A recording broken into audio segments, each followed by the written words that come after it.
Taste the Daily. Thoothukudi தெற்கு மாவட்ட மாணவரணி சார்பில் தூத்துக்குடி அண்ணா நகர் பகுதியில் மொழிப்போர் தியாகிகளுக்கான வீர வணக்கம் நாள் பொதுக்கூட்டம் நடைபெற்றது.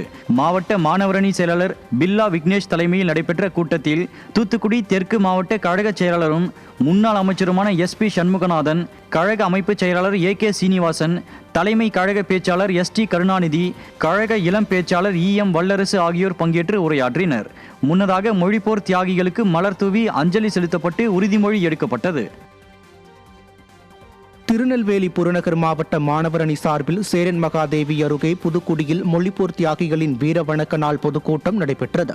அதிமுக மாவட்ட மாணவரணி செயலாளர் SMSP சுப்பிரமணியன் ஏற்பாட்டிலும் நெல்லை புறநகர் மாவட்ட செயலாளரும் அதிமுக முன்னாள் அமைச்சருமான இசக்கி சுப்பையா தலைமையிலும் நடைபெற்றது. மேலும் இதில் பேசிய அதிமுக முன்னாள் அமைச்சர் இசக்கி சுப்பையா, 2026 எடப்பாடி K பழனிசாமி தலைமையில் நல்லாட்சி அமையும் என இசக்கி சுப்பையா உறுதி தெரிவித்தார்.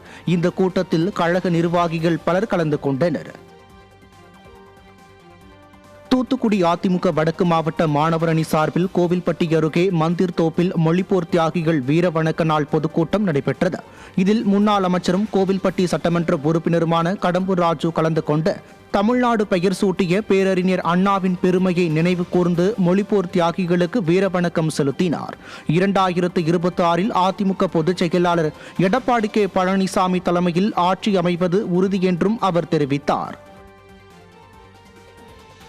திருவண்ணாமலை மாவட்டம் போளூர் அருகே மத்திய மாவட்ட மாணவரணி சார்பில் மொழிப்போர் தியாகிகளை நினைவு கூறும் வீர வணக்க நாள் பொதுக்கூட்டம் நடைபெற்றது.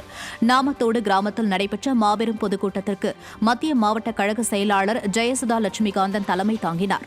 கழக அமைப்பு செயலாளர் துரை செந்தில் சிறப்புரையாற்றினார். மாவட்ட மாணவரணி செயலாளர் சத்யராஜ் ஏற்பாட்டில் நடைபெற்ற இக்கூட்டத்தில் ஒன்றிய கழக செயலாளர் வீரபத்திரன் வரவேற்றார். இந்த நிகழ்வில் மாவட்ட ஒன்றிய கிளை கழக நிர்வாகிகள், மாணவரணி நிர்வாகிகள், பொதுமக்கள் பலர் பங்கேற்றனர். மதுரை மேற்கு சட்டமன்ற தொகுதிக்கு உட்பட்ட கோவில் பாப்பாக்குடி ஊராட்சி மேற்கு தெருவில் 15 லட்சம் ரூபாய் மதிப்பில் புதிதாக கழிவுநீர் வடிகால் அமைப்பதற்கான பூமி பூஜை நடைபெற்றது. இதில் கலந்து கொண்ட அதிமுக முன்னாள் அமைச்சரும் சட்டமன்ற உறுப்பினருமான செல்லூர் ராஜு புதிய கழிவுநீர் வடிகால் அமைப்பதற்கான பணிகளை துவக்கி வைத்தார். இதையடுத்து செய்தியாளர்களை சந்தித்த அதிமுக முன்னாள் அமைச்சர் செல்லூர் ராஜு, கரூரில் உயிரிழந்த 41 பேரின் குடும்பத்தினர்களுக்கு ஆறுதல் கூறாமல் விஜய் அறையில் இருந்து அரசியல் செய்தால் என்ன அர்த்தம் எனவும் களத்தில் இறங்கி வேலை பார்க்க வேண்டும் எனவும் விமர்சித்தார்.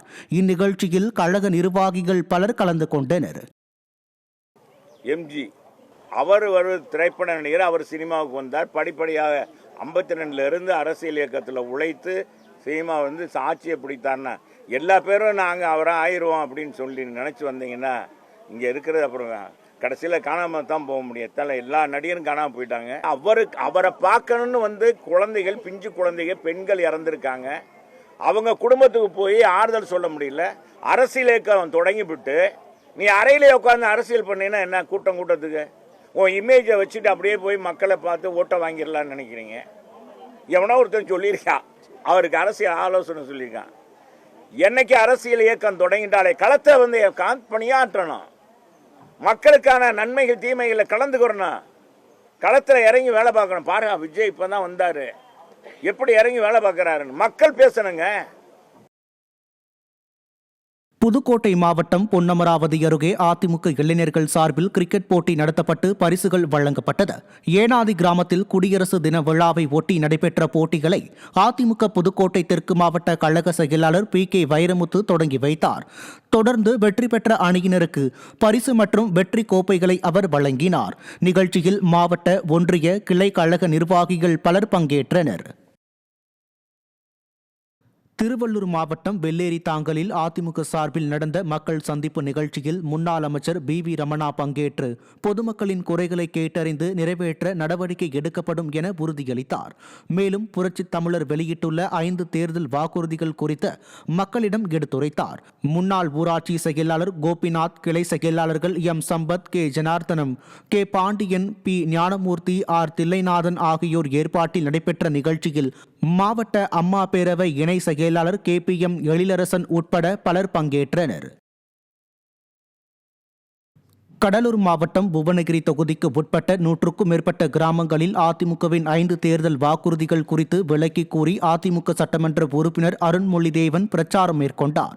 அப்போது பேசிய அவர், பாதுகாக்கப்பட்ட வேளாண் மண்டலம் கொண்டு வந்து பல கிராமங்களை பாதுகாத்த புரட்சித் தமிழர் எடப்பாடி கே. பழனிசாமி சொன்னதை செய்வார் என்பதை எடுத்துரைத்த பிரசுரங்களை வழங்கினார். அவர் சென்ற இடமெல்லாம் உற்சாக வரவேற்பு அளித்த கிராம மக்கள் இந்த முறையும் தங்கள் வாக்கு அதிமுகவிற்கே என திட்டவட்டமாக தெரிவித்தனர். பிரச்சாரத்தின் போது ஏராளமான கழக நிர்வாகிகள் உடன் இருந்தனர். நம்ம ஊர் உட்பட உங்க வீடு, உங்க குலதெய்வ கோயில், இந்த ரோடு, உங்க நிலம், இதெல்லாம் நிலக்கரி சுரங்கம் வெட்டுறதுக்காக மத்திய அரசாங்கம் சேத்தியாத்தோப்பு கிழக்கு பகுதி நிலக்கரி திட்டம்ன்ற பேர்ல இதை எடுக்கிறதுக்கு இப்போ எப்படி நம்ம வலைமதவி கத்தாழை கருவிட்டு எல்லாம் மக்கள் போராடிட்டு இருக்காங்களோ அதுபோல நம்மள்ட்ட அந்த பணத்தை கொடுத்து நம்ம வெளியே அனுப்புறதுக்கு ஏற்பாடு பண்ணாங்க. அப்ப எடப்பாடியார் முதலமைச்சர் அந்த ஊர் சட்டம் கொண்டு வந்தார், பாதுகாக்கப்பட்ட வேளாண் மண்டலம். அந்த சட்டத்தால இந்த திட்டம் இன்னைக்கு மத்திய அரசாங்கம் கைவிட்டுச்சு. அப்ப நம்ம மண்ணை காப்பாத்துறது யாரு? நம்மளோட விவசாயத்தை காப்பாத்துறது யாரு? எடப்பாடி. அது ஒரு பக்கம். சிவகங்கை மாவட்டத்தில் பன்னீர் ஆதரவாளர்கள் உட்பட பல்வேறு கட்சிகளில் இருந்து விலகிய பலர் அதிமுகவில் இணைந்தனர். திமுக உள்ளிட்ட பல்வேறு கட்சிகளில் இருந்து 100க்கும் மேற்பட்ட இளைஞர்கள் மாவட்ட கழக செயலாளர் PR செந்தில்நாதனை நேரில் சந்தித்து தங்களை அதிமுகவில் இணைத்துக் கொண்டனர். இதில் கழக நிர்வாகிகள் பலர் கலந்து கொண்டனர். நாகப்பட்டினம் மாவட்டம் வேதாரண்யம் கொல்லித்தீவு பகுதியில் மாற்றுக் கட்சியினர் ஏராளமானோர் அதிமுகவில் இணையும் நிகழ்ச்சி நடைபெற்றது. தமிழ்நாடு வணிகர் சங்கத்தின் மாநில துணைத் தலைவர் TRS திருமலை செந்தில் ஏற்பாட்டிலும் அதிமுக நிர்வாகி ஆனந்தன் தலைமையிலும் நடைபெற்ற நிகழ்ச்சியில் மாற்றுக் கட்சியைச் சேர்ந்த ஏராளமானோர் முன்னாள் அமைச்சரும் வேதாரண்யம் சட்டமன்ற உறுப்பினருமான OS மணியன் முன்னிலையில் அதிமுகவில் இணைந்தனர். புதிதாக கழகத்தில் இணைந்த ஆண்களுக்கு வேட்டியும் பெண்களுக்கு புடவைகளையும் வழங்கி அதிமுக முன்னாள் அமைச்சர் OS மணியன் வாழ்த்தினார். இதில் மாவட்ட அம்மா பேரவை துணை செயலாளர் சோம வெங்கட்ராமன் உள்ளிட்ட கழக நிர்வாகிகள் பலர் கலந்து கொண்டனர். வடசென்னை வடக்கு கிழக்கு மாவட்ட அதிமுக சார்பில் RK நகர் மற்றும் தண்டையார்பேட்டை பகுதியில் 12ஆம் வகுப்பு முடித்த மாணவ மாணவிகளுக்கு உயர்கல்வி மற்றும் வேலைவாய்ப்பு குறித்த வழிகாட்டுதல் நிகழ்ச்சி நடைபெற்றது. வடசென்னை வடக்கு கிழக்கு மாவட்ட செயலாளர் RS ராஜேஷ் மற்றும் சென்னை மண்டல தகவல் தொழில்நுட்ப பிரிவு செயலாளர் பேராசிரியர் P வினோத்குமார் ஆகியோர் தலைமையில் நடைபெற்ற இந்த நிகழ்ச்சியில் மாணவர்களுக்கு கல்வி, வேலைவாய்ப்பு குறித்து ஆலோசனைகள் வழங்கப்பட்டன. இந்த நிகழ்ச்சியில் கழக நிர்வாகிகள் பலர் கலந்து கொண்டனர். இலங்கை கடற்படையால் சிறைபிடிக்கப்பட்ட மீனவர்களின் குடும்பத்துக்கு மயிலாடுதுறை மாவட்ட கழக செயலாளர் S பவுன்ராஜ் ஆறுதல் கூறி நிதி உதவி வழங்கினார். சீர்காழி ஒன்றியம் வானகிரி ஊராட்சியில் இருந்து கடலுக்கு மீன்பிடிக்கச் சென்ற சத்தியசீலன், ராஜேஷ் மற்றும் சவின் ஆகியோரை இலங்கை கடற்படையினர் சிறைபிடித்தனர். இந்நிலையில் பூம்புகார் முன்னாள் சட்டமன்ற உறுப்பினரும் மயிலாடுதுறை மாவட்ட கழக செயலாளருமான S பவுன்ராஜ் சிறைபிடிக்கப்பட்ட மீனவர்களின் குடும்பத்தினரை அதிமுக சார்பில் நேரில் சந்தித்து ஆறுதல் கூறி நிதி உதவி வழங்கினார். இந்நிகழ்வின் போது கழக நிர்வாகிகள் பலர் உடன் இருந்தனர். காஞ்சிபுரம் மாவட்டம் பெருநகர் ஊராட்சியில் புரட்சித் தலைவி அம்மாவின் 78வது பிறந்த நாளை முன்னிட்டு சிறுவர்களுக்கான கால்பந்தாட்ட போட்டியை காஞ்சிபுரம் மாவட்ட கழக செயலாளரும் முன்னாள் அமைச்சருமான V சோமசுந்தரம் துவக்கி வைத்தார். அம்மா பேரவை ஒன்றிய செயலாளர் விஜயகுமார் மற்றும் எவரிடே ஸ்போர்ட்ஸ் அகாடமி தலைவர் பிரபாகர் ஆகியோர் ஏற்பாட்டில் துவங்கிய கால்பந்தாட்ட போட்டிக்கு உத்திரமேரூர் மத்திய ஒன்றிய கழக செயலாளர் தங்க பஞ்சாட்சரம், அம்மா பேரவை இணை செயலாளர் கமலக்கண்ணன் ஆகியோர் முன்னிலை வகித்தனர்.